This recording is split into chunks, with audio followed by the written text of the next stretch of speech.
Hello, I'm Jeff McNeil, and I would like to talk about E3 2018. Please excuse the Borderlands pre-sequel footage.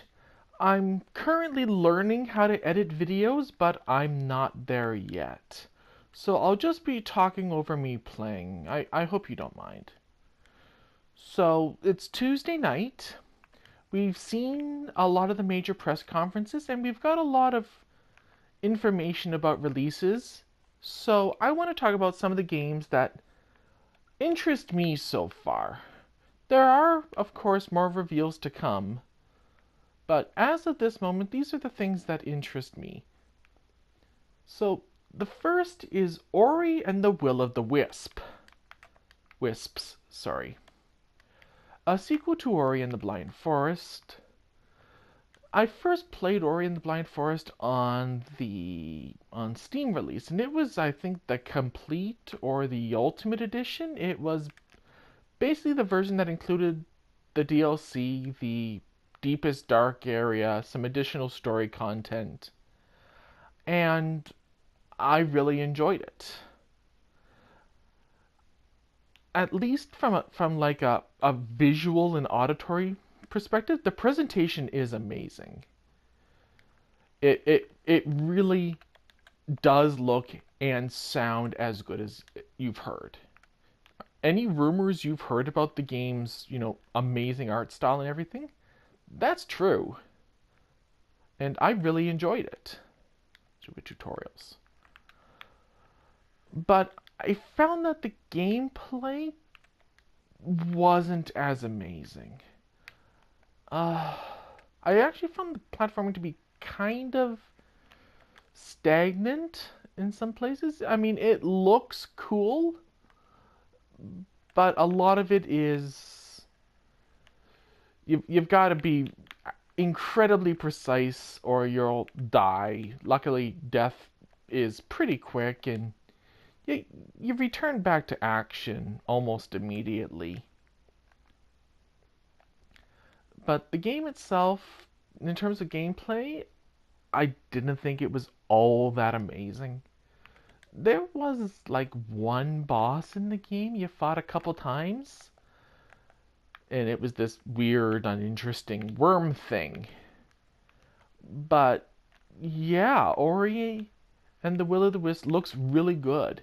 You've got the child of the owl from the first game, and it is just unbelievably adorable. It's got these great big owl eyes, and oh, it's just adorable. And it shows up as something to help you. I don't know if it's contextual or it's a power up or what, but it can help you fly and glide. And the movement that it showed was a lot more fluidic, a lot more light, if that makes any sense, than the original. You can not only do your like light jump in straight lines, but you can orbit things now in curve, and that's gonna make the platforming really interesting. Am I going to get it? Yes, but probably not right away. Um, as much as I enjoy Ori, it's one of those games that I kind of feel I can wait for. It's amazing. It's graphically incredible. If the soundtrack is anything like the original, it'll be an absolute treat. But it is one of those things that isn't vital for me to play on release. I waited years and years to play the original, and I can wait for this one. I'll probably pick it up on Steam at some point. I don't see myself getting an Xbox, but yeah, I'll probably be picking up at Steam. Not right away, but it will be something that I will pick up. Next is Sekiro Shadows Die Twice. This is the latest From Software game. And if you check my channel, you'll see that one of the first series I have is Bloodborne. And it was one of the 2 games I got with my PS4. And I had a ton of fun with it. It was actually the reason I bought my PS4 when I did. The complete edition was for sale on the PlayStation Store for like $5. And I purchased it. It was the first game I went through on my PS4 and I loved it. And Sekiro seems to be a faster, very Japanese Bloodborne. Unlike, say, something like Nioh, which took kind of a more spirit demon version of, Japan during the Warring States era, this seems to be more, I'm not going to say grounded in reality, but more humans. More yeah, more human. The characters are large. They're like the large evil humans that are so cliche, but yeah, you end up fighting humans. And the big catch is you had your arm cut off. And so you have this like clockwork mechanical arm. And it's got a grappling hook in it, which you can use both for movement. They showed like Indiana Jones, Monster Hunter, grapple onto points and swing between platforms. And it also seems to play a point in combat where you can grab onto enemies. It looks like there's a lot of potential for it. I hope it's not just contextual. I hope it's something we get a lot of freedom with. Maybe have it be its own weapon type. Or have it based off, say, if this was Bloodborne, it might be like, what was it, dexterity? For weapons that took more skill rather than strength or, blood tinge. It may be have a whole series of different weapons involving this artificial arm, which would be really, really cool if it was integrated well into combat. And we see it integrated, like when you fight this giant horse with rider and you've got this massive halberd swinging around, you're latching onto him and jumping onto his back and stabbing him, and you're spreading fire to scare the horse. It looks really, really cool. And I had a lot of fun with Bloodborne. So it looks incredibly promising. Will I get it? Maybe. I'm not totally sold on it because as much as I liked Bloodborne, it's one of those games that I feel like I can only take so much of. I can't see myself, going through the entire Soulsborne series one game at a time and not get burnt out of it. I might get it. It's been a few years since I've played Bloodborne. I might get it, and if I do, I'm probably going to wait for like some complete or ultimate edition with all the DLC because it's definitely going to have DLC. So I might not end up playing it this gaming generation. It might be the next. But yeah, it looks great. Kingdom Hearts 3. This is the game we all knew was coming. And we got a couple new trailers out of it, showing some new worlds, showing some more Monster Inc., some Toy Story. The big things we got were Pirates of the Caribbean, which seemed to be based off the third one. The one, like, it's funny. You start the characters off, and it's a close-up of Sora, and they're talking about how he's happy to be back in the pirate world and everything. And they're on, like, a little raft, and they're paddling it. It's really quite cute. And then we see Captain Jack with riding his ship through the desert on the crabs. So that's there, and it's cool. So more pirate stuff. I don't know if we're gonna have like the 3-person parties again, where you can have a guest per world. We'll have to see. But yeah, it looks good. We got Tangled, which I never saw, but I hear it's amazing.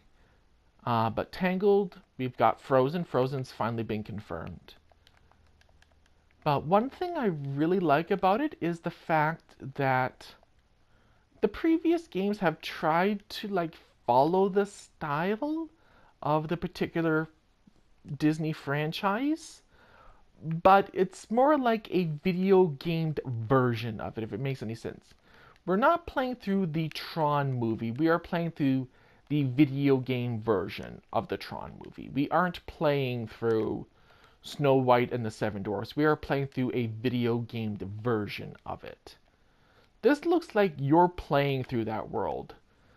The various princesses and Disney characters have never looked better. They are absolutely fantastic. It looks great. It really looks great. One of the things they've kind of shown off, but we really got it here, was a new alteration of kind of drive and styles. Drives were the things in Kingdom Hearts 2, and styles were from Birth by Sleep. This is kind of a merger of both of them. The I don't know if it's only done this way, but they show a scene with Sora basically absorbing the power of either Mufasa or Simba. So Lion, and he gains a fire form. So I don't know if this is like just based on Disney, or whether you can do it based on other Kingdom Hearts characters or Final Fantasy characters. But that seems to be the version of summons we're getting, is that you're not summoning them, you're kind of channeling them.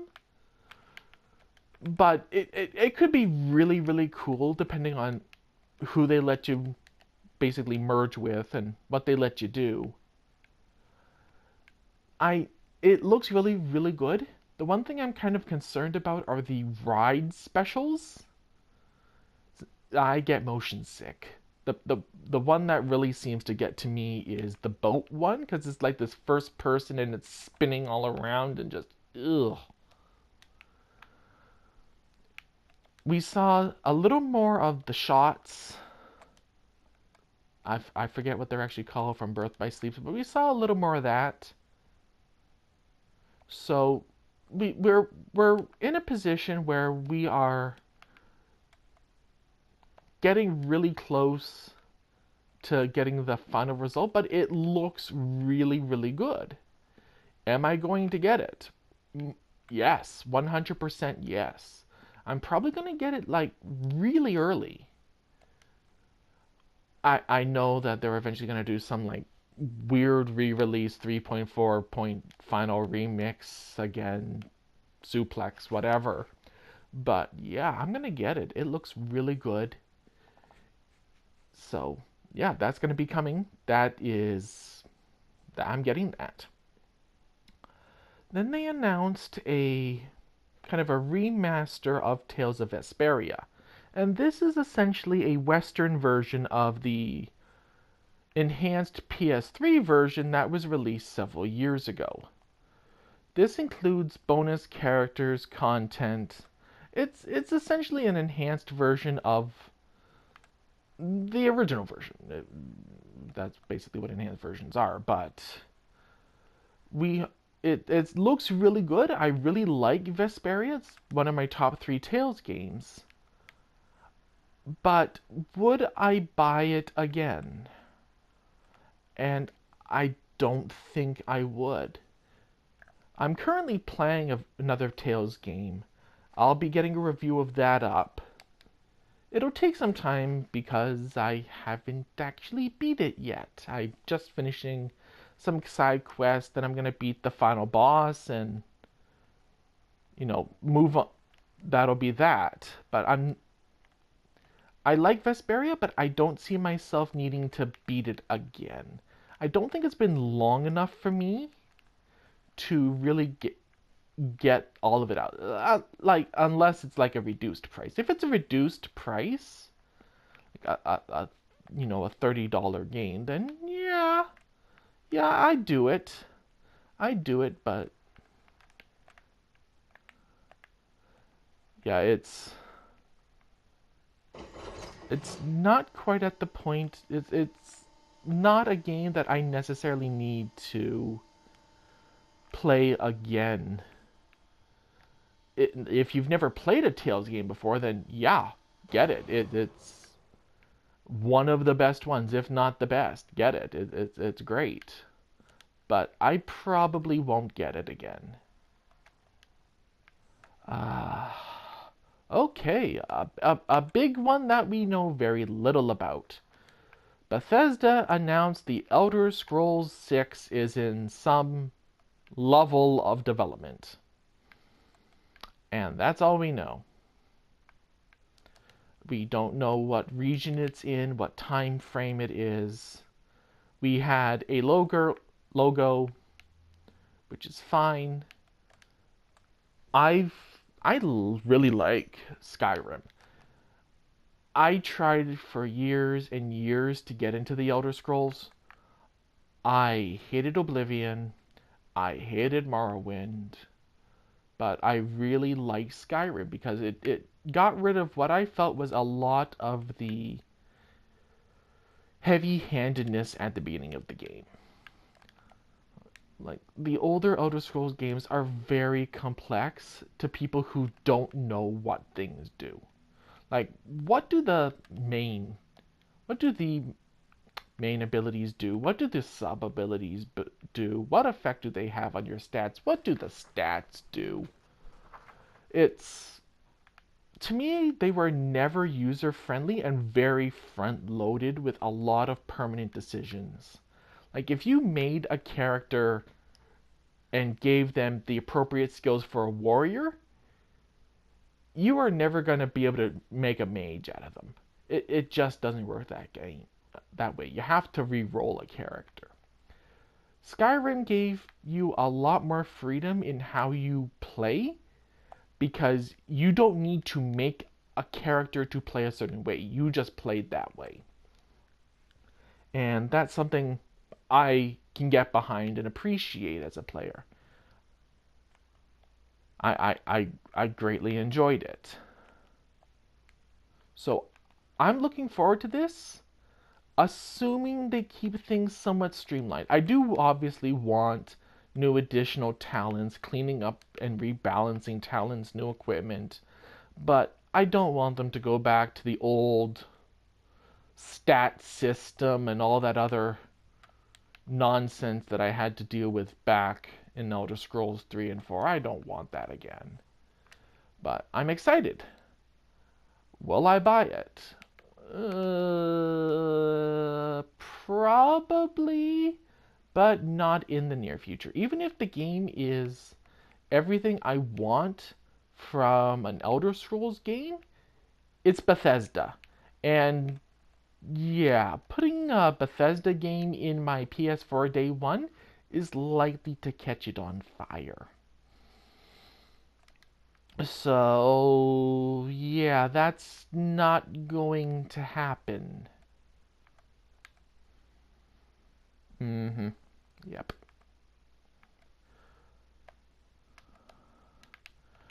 I'll probably wait for like a legendary edition or a complete edition, but it is something I will probably pick up, but not in the foreseeable future. Octopath Traveler. This is something that's coming out before too long, and I've basically gone black on it. I don't want to be spoiled about it. I don't want to know about the story at all. I've basically gone black. I don't have a Switch yet. I do intend to get one before too long. But yeah, I've gone completely black on it. The big thing for it is graphics. It's doing a lot of what um, Bloodstained Curse of the Moon did is that it basically emulated an older style, which would be like 16-bit, but used more advanced technologies to enhance it. It actually reminds me a lot of like early PlayStation RPGs, like Romancing Saga, where it's trying to follow up in the same style as the SNES, but allowing more graphical fidelity. This is a game I do intend to buy. I don't have a Switch yet, but I will be buying it. So I'm excited for that. Mario plus Rabbids Kingdom Battle. And what specifically they showed was the Donkey Kong expansion. This is another game that I do intend to buy once I have my Switch. Will I buy this expansion? Well, I guess that depends entirely on whether I like the original. But thematically, it looks great. This is a new campaign taking place on Kong Island. And the main character is Donkey Kong, Full Donkey Kong, Rabbid Peach, and Rabbid Cranky. Yes, we have a Rabbid Cranky, and it is great. The trailer looks like a lot of fun. A lot of focus is put on Donkey Kong and Rabbid Cranky, with the main villain being Rabbid Donkey Kong. But it's a full new campaign. It looks like, who knows how long it actually is. But it looks like a lot of fun. It looks like a fairly significant chunk of new, interesting content for the players. There's going to have new weapons, completely new sub-weapons, new characters. I don't know if you're going to be able to take, like, Rabbid Cranky into the main game, or whether we're getting, like, a normal Cranky you can unlock as well. I don't know how that's going to go. But it looks fun. It looks like a fairly significant chunk of gameplay, new story, and just stupid random fun. So yeah, I'm for that. I think it did a decent enough job. The big surprise from the Nintendo was Daemon X Machina. This is a wild show. The trailer Zone of the Ender meets Armored Core meets Devil May Cry. This is a spectacle fighter with giant robots. And it is crazy. There seems to be a lot of aerial combat, lock-on dodging that we saw in Zone of the Enders. But I don't know what they're called, but the giant robots seem to be more based on Armored Core in terms of physical design. The whole trailer was to this absolutely insane, deep, heavy metal musical soundtrack, and yeah, it was all kinds of crazy, and I loved it. It was just all types of crazy, and yeah. If it's anything like Zone of the Enders, and hopefully a little bulkier than Zone of the Enders, that game tended to be rather short. Even the second one could be played through in like 3 or 4 hours. If there was some chunk to it, if it had the structure of like an Armored Core game with a bunch of missions, yeah, I can get myself behind this. It's dumb, it's fun. You're in these giant robots with giant swords fighting even larger robots, and subtlety doesn't exist. It just looks like a whole bunch of stupid fun. I'll be up for this. I want to see more gameplay. I want to see how it's structured, whether this is like a giant open world, whether it's mission based. I need a little more information, but yeah, I definitely want to get into this. It's a new IP. It looks like a lot of fun. It's been a long time since we've had a really good giant robot game. Yeah, Xenoblade X had giant robots, and that was a lot of fun. There were few things that were as fun as flying around in your skull, but yeah, Daemon X Machina looks like a lot of fun. We had another trailer for like Xenoblade X, and they're having new story DLC. This is another game I've basically gone black on because it is something I do intend to pick up. It's nice that there's new content for it coming. I'm not sure whether I'll be getting that DLC because I haven't played the game. I do intend to get the game, so I can't speak about the trailer because I didn't want to spoil anything. But yeah, it's Xenoblade. I love the Xenoblade series. We got a little more, so not really new considering it's old, but Monster Hunter Generation Ultimate. Just a reminder that it's coming out too. My channel has basically a full playthrough of Monster Hunter World as well as a review. Now, I mentioned in that Monster Hunter Generation, had really good gameplay, and it does. I still hold that Monster Hunter Generation has the best gameplay among the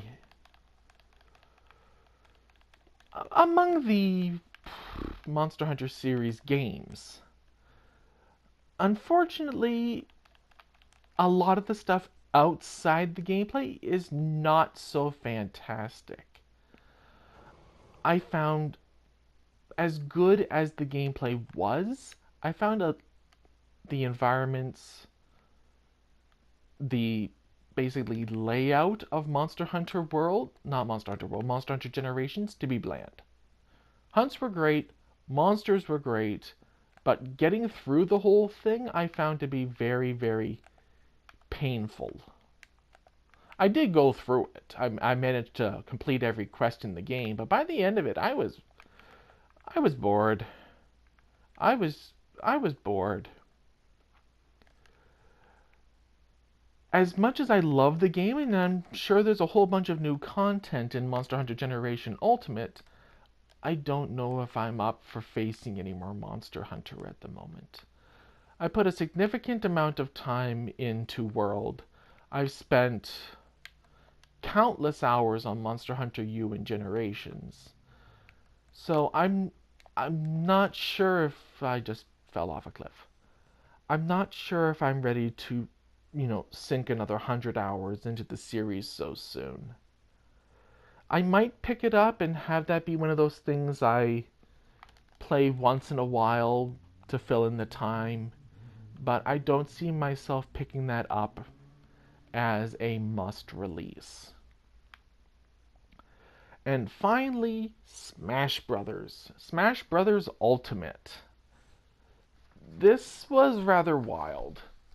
The big thing that they pushed was that they are including every character that has appeared at any point in the series. So Snake is back. We have 3 different Links now. We have Young Link, we have Toon Link, and we have a revamped Adult Link. They are doing various changes around the entire series in major ways. Like, they are doing major changes to gameplay across the board. And so far we do have 2 new characters. We have the Inklings and we have Ridley, who looks really, really good. New stages. We have returning stages. Every stage now has a battlefield form, which is essentially Battlefield, so one large platform and three floating platforms, and an Omega form, which has basically one large platform. 8-man melee's back. There's a lot of little background changes for characters. They're including a whole bunch of stages, old and new. It looks to be the ultimate Smash Brothers game. But I'm not sure I'm going to get it. I've purchased every Smash Brothers game up to this point, and I love the series. I really do.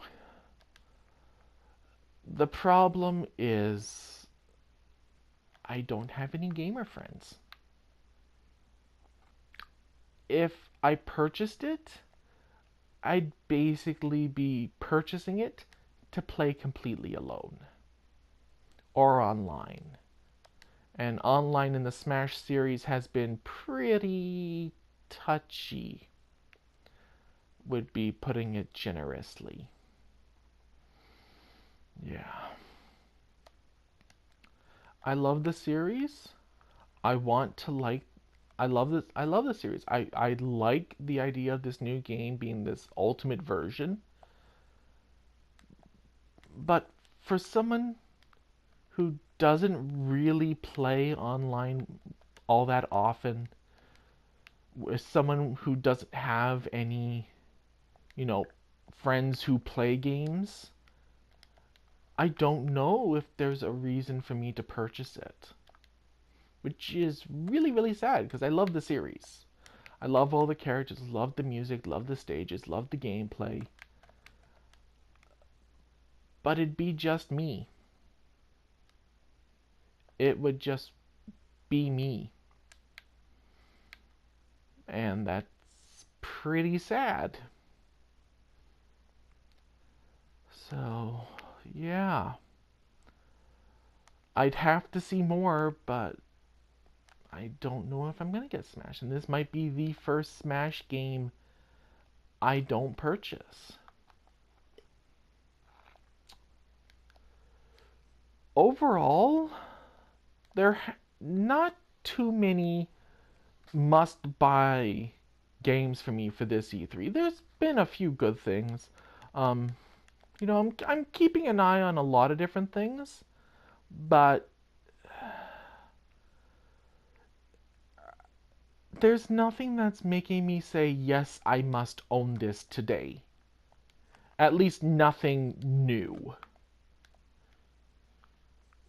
It's been a very good E3, don't get me wrong. I think this has been a great E3. I think there's lots of potential in this and a lot of interesting games that I'm going to watch.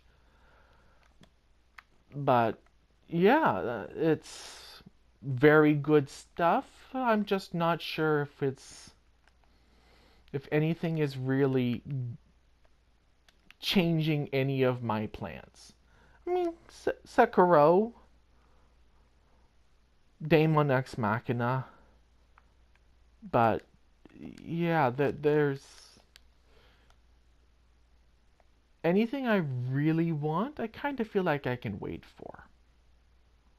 So yeah, I might do an update video as E3 ends if there's any additional news or information that I think is interesting. But yeah, that's my opinion on those games, their releases, and what I'm looking forward to based on what we've seen over these past few days. This has been Jeff McNeil. Thank you for joining me. If you want to share your own opinion, if you want my opinion on a game I didn't mention here, well, feel free to leave a comment below and I will certainly get on that. I'm open to suggestions when it comes to stuff like this. So, thank you for joining me. I will see you next time.